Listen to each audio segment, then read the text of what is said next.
देशभक्त का episode number 365 के अंदर आपका स्वागत है। इस एपिसोड के अंदर हम आपको हमेशा से ही उच्च प्रतिभा के धनी और ऐसी शख्सियत से आपकी मुलाकात कराते हैं जो देश हित के अंदर, समाज हित के अंदर और धर्म हित के अंदर अपना सर्वोच्च योगदान भी देते हैं। और ऐसी शख्सियतों को लेकर हम लोग यह भी आपको दिखाते हैं कि समाज में रहकर समाज की सेवा करना ही हमारा परम उद्देश्य है। इसी शख्सियत को लेकर आज हम बातचीत करेंगे।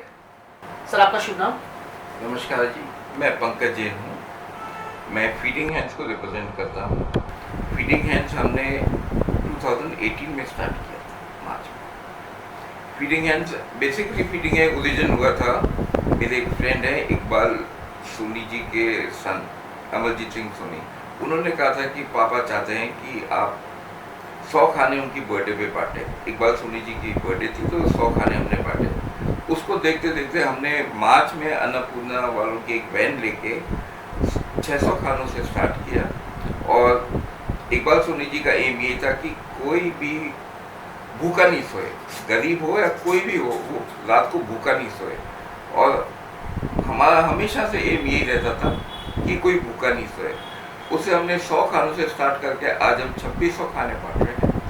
हम ज़्यादातर हॉस्पिटल एरियाज में बांटते हैं, स्टेट कैंसर हॉस्पिटल, फिर जयपुरिया, JK लॉन, महिला चिकित्सालय, SMS गेट नंबर 5 एंड 4। इसके साथ साथ हम 500 खाने विमुक्ति संस्था करके है, जहाँ वो गरीब बच्चों का स्कूल है फ्रॉम LKG टू 12, उनको 500 खाने हम देते हैं। प्लस एक और आफ्टर स्कूल है, वहाँ हम 100 खाने देते हैं। तो 2600 जो पैकेट आपके द्वारा जो वितरित किए जाते हैं, ये पर डे किए जाते हैं?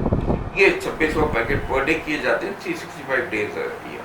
और किस क्वांटिटी में आप लोग इसको पैक किए जाते हैं? हम देखिए, या तो चावल बेस कड़ी चावल, राजमा चावल देते हैं, ये 450 ग्राम प्लस होते हैं। या हम रोटी सब्जी देते हैं, रोटी चार रोटी और 200 ग्राम सब्जी, और या खिचड़ी देते हैं।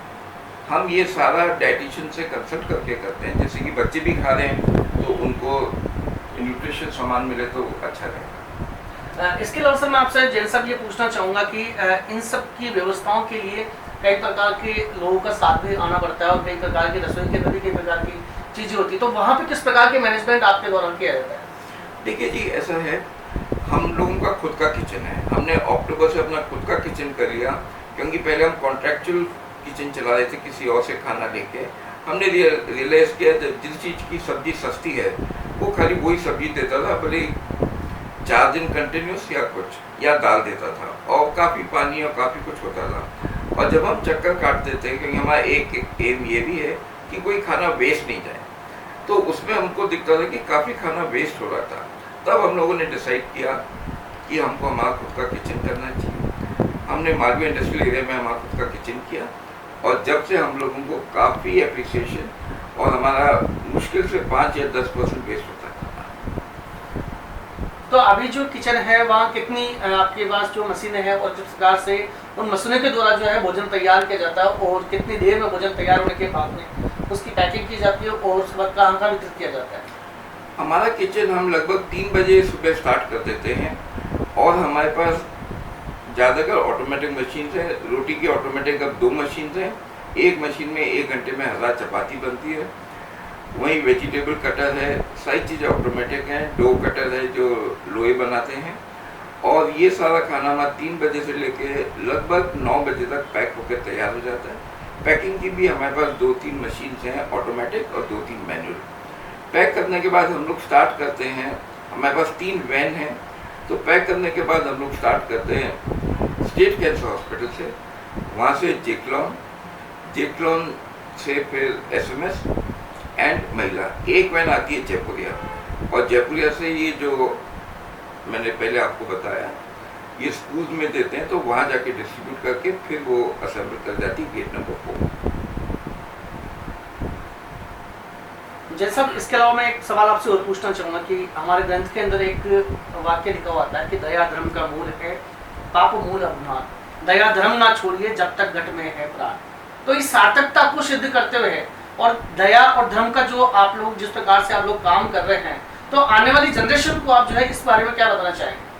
हम बस यही कहना चाहेंगे कि जब तक आप काम कर रहे हैं, काम कीजिए, बट जब तक आप काम करते हैं, आपको जब तक पिंच नहीं हो, जब तक आपको उतना दान भी करना चाहिए, क्योंकि हर एक आदमी वो किसी ना किसी चीज़ की ज़रूरत होती है। कोई ज़रूरी नहीं कि हर एक को पैसे की ज़रूरत है, कईयों को मॉरल की ज़रूरत है, कईयों को थोड़ा प्रोत्साहन देने की ज़रूरत है। आपको सबसे पहले तो अपने घर से स्टार्ट करके घर पेरेंट्स को रिस्पेक्ट देना बहुत ज़रूरी है, और उसके बाद हर एक को बराबर समझिए, अपने आप को कभी ऊंचा ना समझें। जब आप बराबर समझने लगेंगे तो आपको खुद को लगेगा कि कुछ दें, जितना आपने प्राप्त किया है सोसाइटी को आपको कुछ रिटर्न करना बहुत ज़रूरी है आज की डेट में। आप करेंगे तो आपको खुद को बहुत अच्छा लगेगा, you have a very good feeling, and God is with you, but he will be more with you because he knows you are protecting everybody. हमने बचपन से एक चीज पढ़ी है कि मनुष्य की आत्मा के अंदर भगवान का निवास होता है। यदि आपके सामने एक ऐसा शख्स सामने खड़ा हो जो भूखा प्यासा है और जिसकी आंखों में आंसू है, और जब आपके हाथों से जब उनसे दान दिया जाता है, उसके बाद में आपको कैसा फीलिंग होता है, कैसा आपका अनुभव होता है?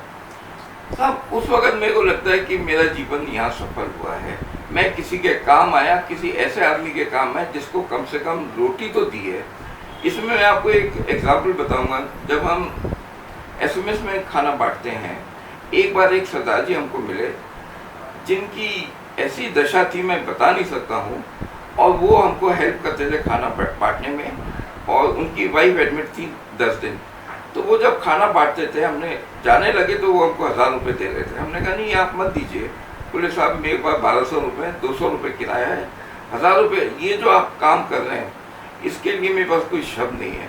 और उन सरदार जी का आप हाथ लगाते उनकी शर्ट फट जाती, इतना बुरा हाल था उनका। इस आज़ादी के पावन पर्व पे आप आज़ादी के साथ में अब आने वाली युवा पीढ़ी के साथ में ऐसे व्यक्तियों को क्या संदेश देना चाहेंगे कि जिनके द्वारा समाज स्वनिर्माण और राष्ट्र निर्माण का योगदान दे सके, साथ ही समाज को और देश को आगे बढ़ा सके? देखिए, सबको सबसे पहले देखना चाहिए कि किस चीज़ की कमी है अपने हिंदुस्तान में। पहले अपने घर को अपन पहले बिल्कुल ठीक करें, अपन सबकी सहायता करें, जितना भी अपने पास टाइम है उसको थोड़ा डिवाइड करके सहायता करने के लिए सर्विस टू मैनकाइंड बहुत ज़रूरी है आज की डेट में। वो ध्यान में रखेंगे तो सब कुछ सफल ही रहेगा।